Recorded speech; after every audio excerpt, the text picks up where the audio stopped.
একাদশ জাতীয় সংসদ নির্বাচনে দেশের ৩ জেলায় ৩টি আসনে প্রতিদ্বন্দ্বিতা করবেন বিএনপি চেয়ারপারসন বেগম খালেদা জিয়া।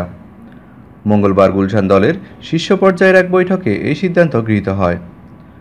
বুধবার নাম প্রকাশে অনিচ্ছুক এক কেন্দ্রীয় নেতা এ তথ্য জানিয়েছেন।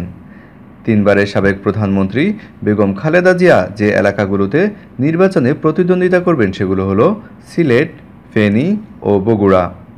সিলেট বিভাগের বিএনপি সাংগঠনিক অবস্থা খুবই দুর্বল। এছাড়া এর আগের নির্বাচনগুলোতে সিলেট সিটি কর্পোরেশন ও সদর উপজেলায় যে দল জয়লাভ করে সে দলে ক্ষমতায় গেছে বলে দেশের রাজনীতিতে বিষয়টি সত্যসিদ্ধ হয়ে আছে। বিএনপির নেতারা আশা করছেন খালেদার নির্বাচনে দাঁড়ানোর সিদ্ধান্ত দলের সাংগঠনিক শক্তিকে বৃদ্ধি করবে। 2014 সালে অর্থমন্ত্রী আবুল মাল আব্দুল মুহিত দ্বিতীয়বারের মতো সিলেট থেকে নির্বাচনে জয়লাভ করেন।